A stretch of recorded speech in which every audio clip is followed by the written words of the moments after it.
Hello and welcome to week 2 of GUTV Bracketology and our first ever live stream show for Gonzaga Television. I'm Brenna Green. And I'm Nick Brown. First off, we want to give a huge shout out to the senior Andrew Opila for making that absolutely incredible intro. He's about to be a free agent starting in May, so somebody should try to pick him up immediately, if you know what I mean. That intro really reminds me of all the good times we've had with the Zags this season. How are you feeling about Saturday, Nick? Well, I feel like those good times ended at approximately 8:30, but, you know, it's fine. I think that this year was a lot of fun. It was definitely heartbreaking in the end, and it's going to take me a little while to get over this, just like any breakup. But I definitely think it's going to be one of those things where when I look back on it, I'm going to enjoy that this happened my senior year. Yeah, the one thing that is kind of aiding me along is that it is my junior year, and so I have one more year to hopefully see the Zags make it past the first weekend. Fingers crossed. Lucky. As we just said, the men are out of the tournament, and so is the women's team as well, but the show must go on, literally. It has been an extremely entertaining first week of March Madness, and for some of our bracketeers, things are looking up. In third place in the current student division, we have Adam Eric. A little bit of a rivalry, though, has broken out between our very own Nick Brown and director Stephen Carr, who both work at the GUTV sports show, The Doghouse. Nick is in first place for now, but Stephen is biting at his heels, coming in at a close second. Not close enough. As our friends and family who have also joined in on the fun, John Nash currently leads the pack. John was one of the students selected to be on the WCC Digital Ground Crew, a program that Dan runs where he elects one student from each WCC school to cover the tournament in Las Vegas. Behind John is senior Nick Harden, a recent guest on the Doghouse and a friend of the show. And Michael Gentili placed third. He's been playing this for 3 years. Moving on to our alumni category, the moment you all have been waiting for. Dun, dun, dun, dun. Sebastian Robertson is in first place. He is best known for his epic fail at breaking a car window that landed him on Tosh.0. Looks like he isn't failing at bracketology, though. Celebrate, Sean. It's life's little victories. Celebrate, Sebastian. It's life's little victories. Sebastian has an early lead over first-year graduate Graham Enos. Looks like we're going to have to wait at least one more week to see Graham smile. It's almost as exciting as anticipating the groundhog seeing his shadow. And finally, in a highly contested third spot is Ben Turner. And in our first ever ranking of GUTV Bracketology's new international division, Neil Lopez of Ecuador snags the #1 spot. Coming in close behind is Larissa Maya of Brazil and Gabi Raza, also of Ecuador. Fernanda Valencia, one of our Ecuadorian classmates who created the bracket, didn't exactly fill her South American friends in on everything, though, because everyone in that division has the teams in the championship scoring somewhere between 1 and 8 total points. This isn't soccer, but nice try, South Americans. Good try. Speaking of rankings, GUTV's #1 ESPN analyst, Sean Farnham, was on campus last week to broadcast the women's NCAA tournament. We asked him about social media and how it could be used effectively to make programs like ours better. Social media is such a new frontier. There's so many different ways that you can utilize it for good. And professionally speaking for me, I try to use it for promotion of the ESPN brand and what it is that we're trying to accomplish. And for student-run organizations, it's a great opportunity to spread your word. And basketball, obviously in a community like Spokane, it holds a little extra value. And so the power of Gonzaga basketball can bring more attention to the quality of broadcast work that's being done by this university and the program that it has currently in place. We also asked Sean about any advice he had for the seniors in our program looking to go into the business. I would say that nothing is more important than hard work, preparation, putting in your time, and you've got to sacrifice things in your life at times to make sure that happens. I mean, over my life, I mean, in this business over the last 11 years, you know, I've missed my children's first words. I wasn't there at the time they took their first steps, but that was in the focus of trying to get better at my craft. And sometimes, you know, this is a business that takes you away. It's not about the money. If you're in it for the money, you're in it for the wrong reason. But if you're in it to try to actually improve, and you see something in the broadcast world, you're like, you know what, I can fit in here and I can make something out of this and I can carve my little own piece of that pie, then go and do it and put all that you have into it. And you know, this isn't something you just show up and you sit down. I don't walk in the kennel and sit down and go, okay, 2 teams. What are we going to talk about? You know, I know 15 to 20 stories that I want to make sure I hit before I even sit down in that chair when I walk into this building. We want to thank Sean Farnham for that. And we also want to thank all of you who are chatting with us on Facebook and Twitter. Steven Sandberg calling you out. Last week, we asked you to write your best caption on this picture. This week's winner is David Heel, who writes GUTV, the next best thing since sliced bread. And be sure to check back on Facebook for our next contest. Our show has a lot of new faces this year, including ourselves. But there is one face that will always remain constant. Dan Garrity, our very own skinny bald man, is coming up next. And we'll also be sitting down with another GUTV Senior All-Star in Denny Hawkins. She'll be discussing all kinds of things like being a senior here at GUTV and her trip to BYU. And over the break, we're going to be showing you some PSAs brought to you by some students in the class that's coming up right now. We'll see you on the flip side.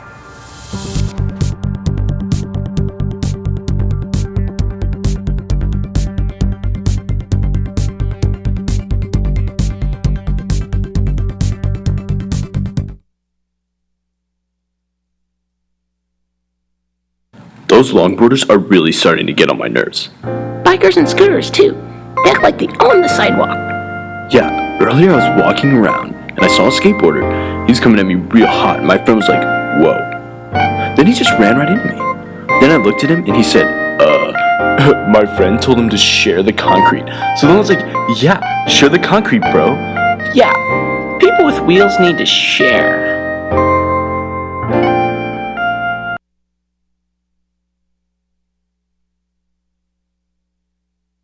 I want to be a well-respected actor. I want to be a therapist. I want to be a supermodel. I want to be a history teacher. I want to climb mountains in New Zealand. I want to change the world through education of young minds. I want to be an artist for, I don't know, but I just want to be an artist. I want to be a marine biologist. I want to be a doctor and save lives.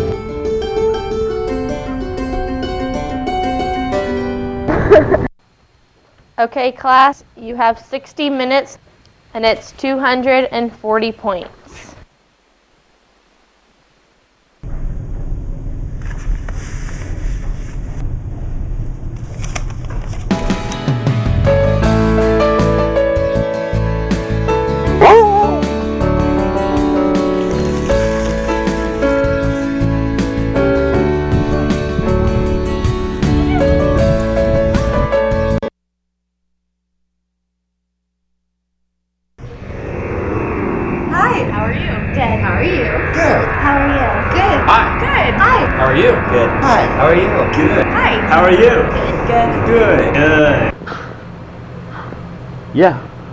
Yeah. How are you? I'm good. How are you? No, really. How are you? Well, I'm studying for 2 tests I have tomorrow, which is kind of unfortunate, but I'm looking forward to the weekend. I'm going on a mountaineering trip, and that's going to be so much fun. We have to leave at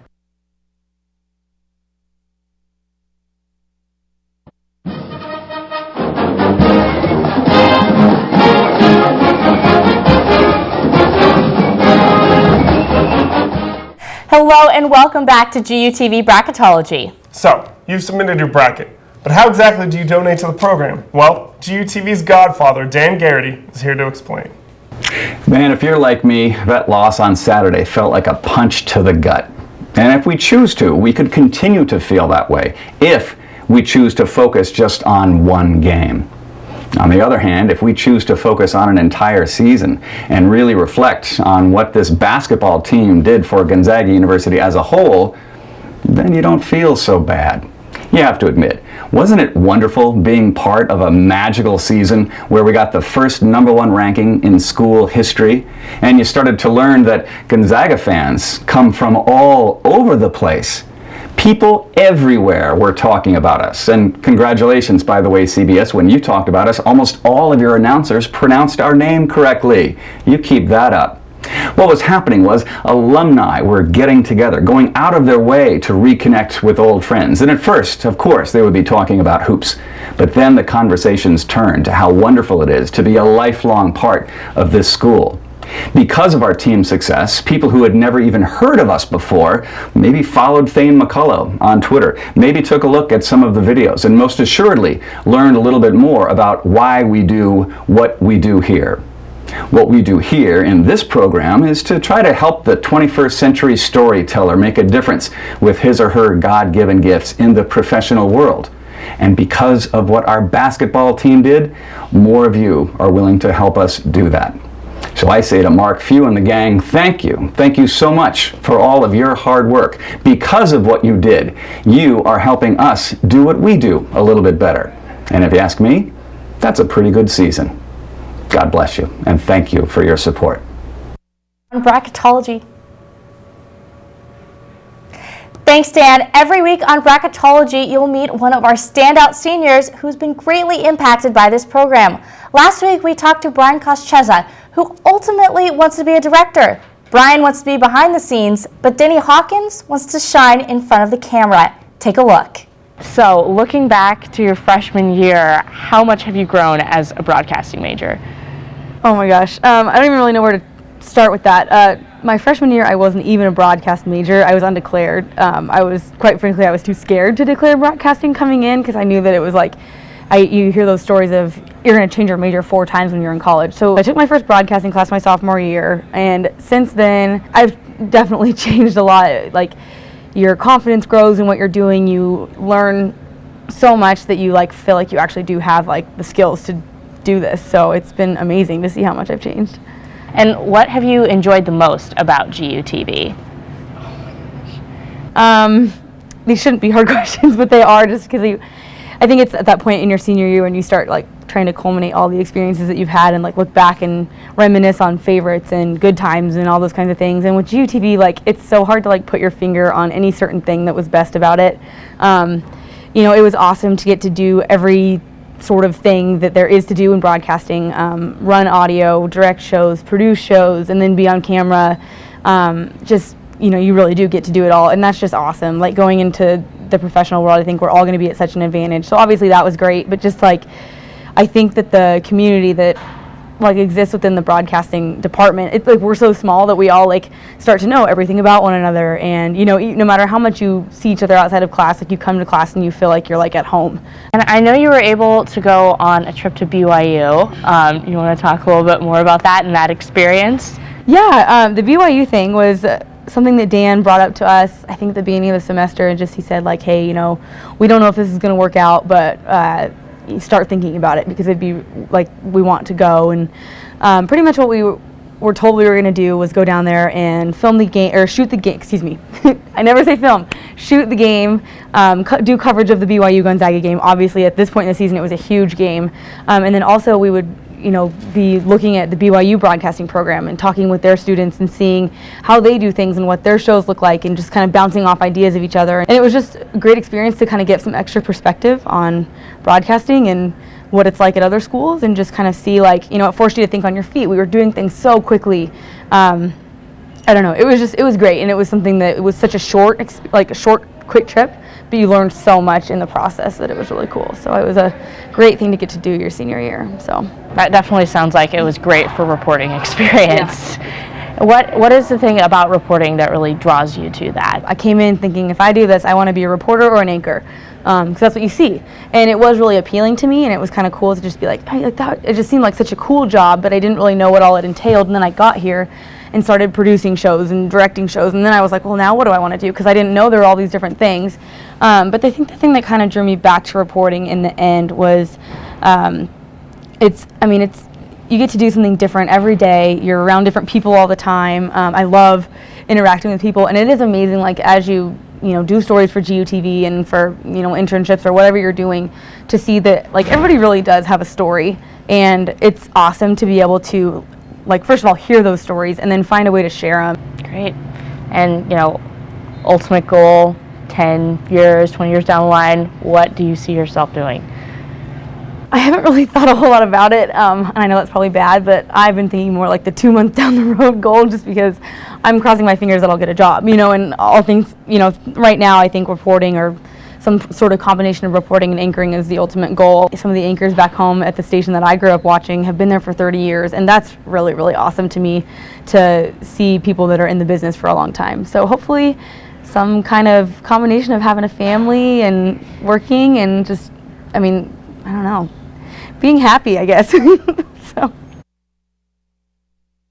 And Denny is really one of the most dedicated people here. I think she really represents the face of the program, if that makes sense. Yeah, no, definitely. And Denny just also, she looks great in front of a camera, but Denny also has great skills. She makes some of the best packages, if not the best packages at GUTV. So she's going to be very viable out in the market. Yeah, she's one of the best that GUTV has to offer. So good luck, Denny. And last week, we also featured Joe Beretta as our Alum of the Week. Up next, we're featuring an alumna who's doing big things in Hollywood. This is GUTV Bracketology.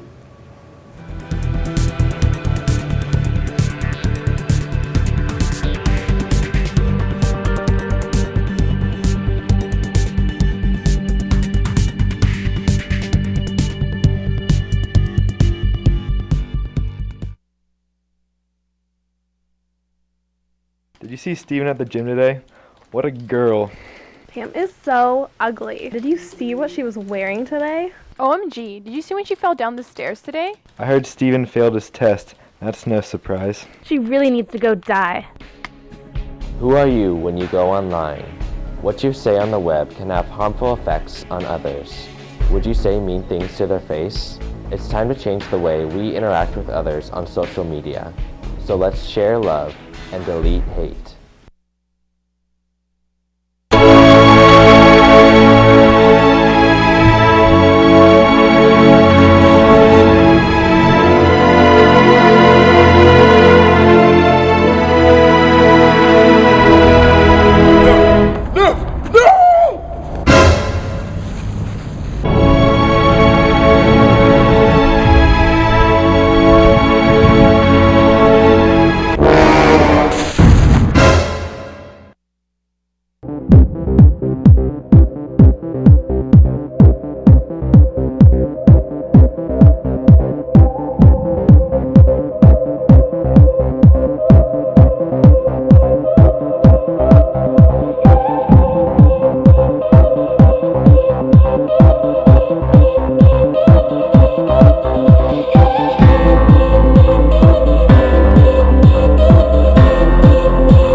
Ah! So straight! Have you seen Ben's tiny car? Totally straight. Oh, this is so straight. Can you believe Professor Stevens today? He was being so straight. Oh, this class is so straight. Man, you don't want to go see that. That movie's super straight. What does that even mean? Do you even know what you're saying when you say that's so gay? Think before you speak.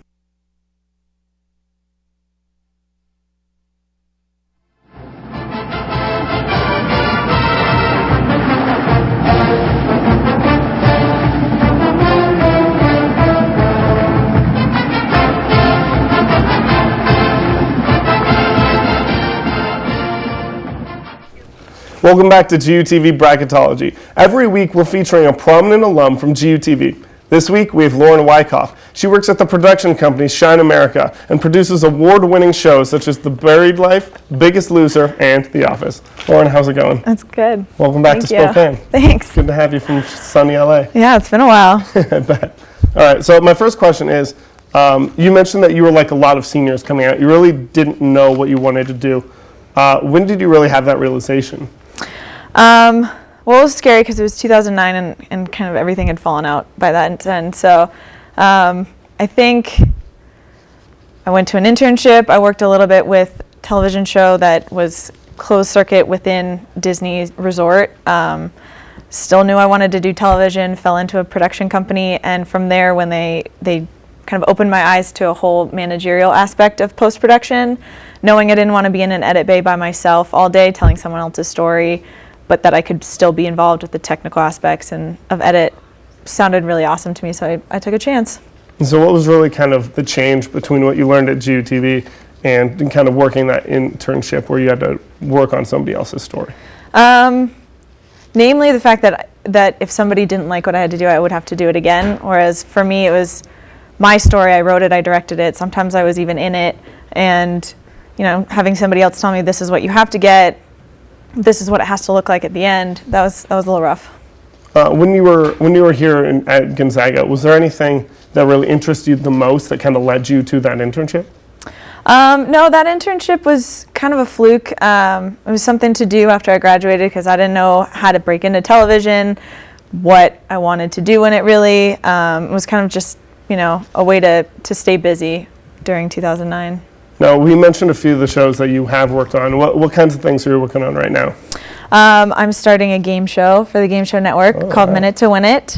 Apollo Ono is our host, so that's very exciting. And then I just wrapped last week 2 digital projects, one Biggest Loser digital project for NBC.com, and then one that's a tie-in to Walgreens. That's Biggest Loser as well. What would you say would really be kind of the most glamorous part of your job working there? It hasn't been glamorous lately, but when I did my first television show, The Buried Life, we did have a premiere party on the top of the W Hotel in Hollywood, and Glee actors were there, and the boys were there, and it was pretty cool. Now, I saw that Shine America is working a little bit with Jack Black, so kind of running off the last question, what would be the least glamorous? Does it have anything to do with kind of like a bad job you had to work? Yeah, actually funny you should mention that Jack Black's show, Ghost Girls, was one that I was supervising, and that was a beast of a show, and I've definitely pulled 20-hour days trying to deliver stuff for that, so. All right, now kind of when you were back here again at Gonzaga, what would you say was your best memory of GUTV? It's a little vain, but I really loved graduation when we all got spotlighted in the center. That was awesome. Just the first day of my intermediate broadcast class, I met my best friend and a bunch of other incredible people who I'm still in contact with now that I've graduated. And meeting Dan, he's been incredible, so. What would you say would be the one thing that you're proudest of bringing out of this program, of learning here? That's a good question. I think it's a thirst for knowledge. I have actually told my boss several times, I don't feel challenged anymore, I want a new challenge. And I feel like that was in part instilled within this room. Awesome. Well, thank you so much, Lauren. Thank you for having me. I appreciate it.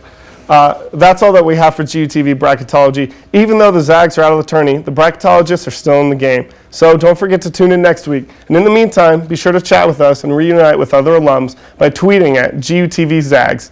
Use the hashtag GUTV Bracketology or like us on Facebook at GUTV Television Official Page.